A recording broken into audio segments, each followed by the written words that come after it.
Hello' everyone ভিডিঅ'টো important বুলি ভাবি এই ৰাতিখন ভিডিঅ'টো বনাইছোঁ।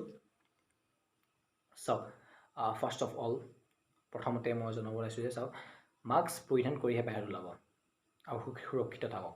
নিজক নিজে বচাই থকাটো বহুতেই ইম্পৰ্টেণ্ট। ঘৰত ডাঙৰ মানুহে কিছুমানে ক'ব পাৰে যে চাওক, মোক একো নহয়, মোক কৰোণা নাপায় বাহিৰত গ'লে।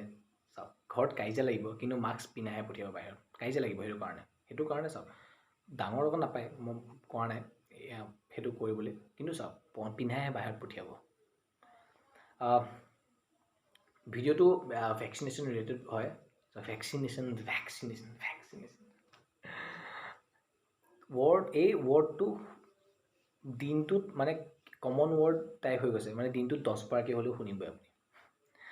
ওচৰৰ চেণ্টাৰবিলাকত যোনবিলাক গভৰ্ণমেণ্ট স্কুল আছে সেইবিলাকতো এতিয়া দি আছে বৰ্তমান ক'ভিডৰ কাৰণে। ভেকচিনেশ্যন যে কয় কিহৰ কাৰণে, কেনেকৈ বডিটোৰ লগত মেটচ কৰে বা কেনেকৈ ইমিউনিটিটো ষ্ট্ৰং কৰে আৰু কেনেকৈ ভাইৰাছৰ লগত ফাইট কৰিব পাৰে, সেই বস্তুটো কেনেকৈ কৰিব পাৰে আহক জানো। চাওক, দুটা থাকে। তাৰ আগত জানি লওঁ ইমিউনিটি কি। যেনেকৈ চাৰ্কুলেটৰী ছিষ্টেম হয়, ৰেছপিৰেটৰী ছিষ্টেম হয়, সেনেকৈ ইমিউনিটি ছিষ্টেমো এটা ইমিউনিটি ছিষ্টেমো থাকে। সেইটো ষ্ট্ৰং এনেকৈ কৰিব। চাওক, সেইটো আপোনালোকে ভাল খাদ্য খাব লাগিব, হাইজিন হৈ থাকিব লাগিব, তেতিয়া ইমিউনিটি ষ্ট্ৰং হৈ থাকে। দুটা থাকে, active immunization and passive immunization. Active ইমিউনাইজেশ্যনটো আপোনাৰ ভেকচিনৰ দ্বাৰা দি কৰা হয়। এতিয়া ভেকচিন যোনটো আমাৰ যে ইয়াত ভেকচিন দি আছে, সেইটো এক্টিভ ইমিউনাইজেশ্যন দি কৰা হয়। এতিয়া আহক কেনেকৈ বস্তুটো হয়। চাওক, পেথোজেন্সৰ কিছুমান পাৰ্ট লৈ পেলাই আমাৰ বডিত ইনজেক্ট কৰা হয়। পেথোজেন্স কি হয়, যোনবিলাক ভাইৰাছ বা বেক্টেৰিয়া, পাৰ্টিকুলাৰলি যেতিয়া কিবা ভাইৰাছ বা বেক্টেৰিয়া হ'ব গৈ আছে বডিত, চ' তাৰ আগত সেই বেক্টেৰিয়াৰ বা ভাইৰাছৰ সেই পেথোজেন্সৰ মানে পাৰ্ট লৈ পেলাই সেই ভেকচিনত সোমাই পেলাই আমাৰ গাত ইনজেক্ট কৰা হয়, যাতে আমাৰ বডিটোৱে সেইটোৰ লগত ফাইট কৰি পেলাই আৰু নিজকে ষ্ট্ৰং কৰি ল'ব পাৰে। এতিয়া বস্তুটো কেনেকুৱা হয় চাওক, ভেকচিনটোত তাৰ কিছুমান পৰিমাণ পেথোজেন্সৰ পাৰ্ট তাত দিয়া হয়।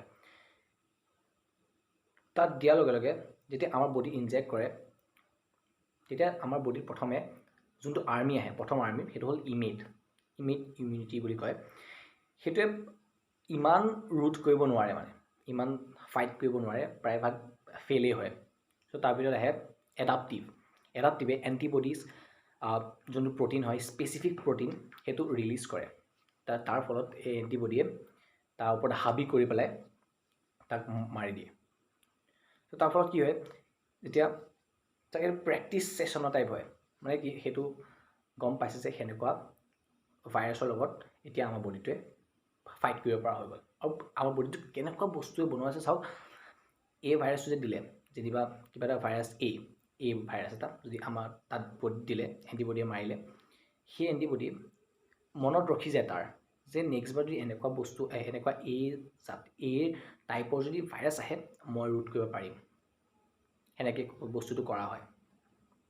চ' একদম গেৰাণ্টি নহয় যে ৰোধ কৰিব পাৰিব বস্তু, কিন্তু মানে পাৰিব, বহুত শতাংশই পাৰি যায়। আৰু আপোনালোকে ভাবিছে চাগে কি কৈ আছে, ৰাইট?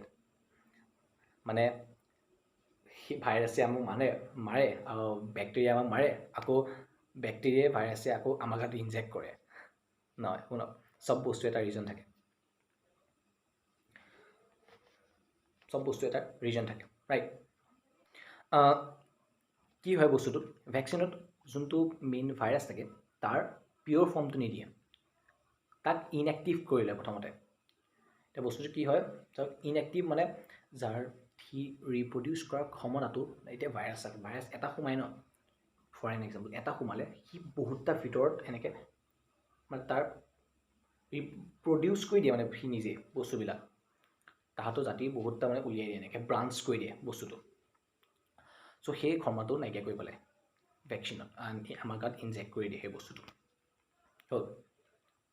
চ' এই বস্তুটো এটা মেমৰি থাকে, ভেকচিনেশ্যন দিয়াৰ সেইটোৱে মানে লাভ হয়, প্ৰফিট হয়, যে তাৰ মনত ৰখিছে যে নেক্সট টাইম যদি এই টাইপৰ ভাইৰাছ আহে আমি ৰোধ কৰিব পাৰিম, পৰাপক্ষত পাৰিমেই।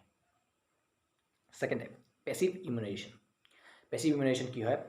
পেছিভ ইমিউনাইজেশ্যন হয়, চাওক ফৰ এন এক্সাম্পল, যেনিবা মই এই ভাইৰাছটোৱে মোক এটেক কৰিলে এণ্ড মোৰ ইমিউনিটি ইমানেই ষ্ট্ৰং যে মই তাৰ লগত লাগিব পাৰিলে, মোৰ ইমিউনিটি ছিষ্টেমে তাৰ লগত হাবি কৰিব পাৰিলে এণ্ড ভাইৰাছটোক মাৰি পেলালে, হ'ল।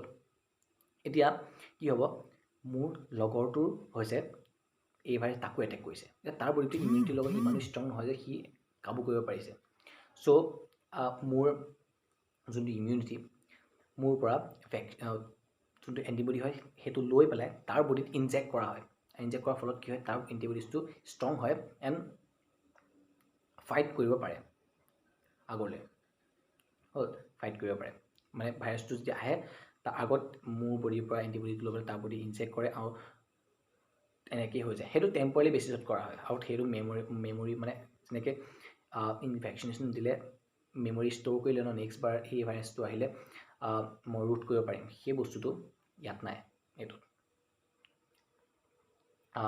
পেছিভ ইমিউনাইজেশ্যনত নাই বস্তুটো।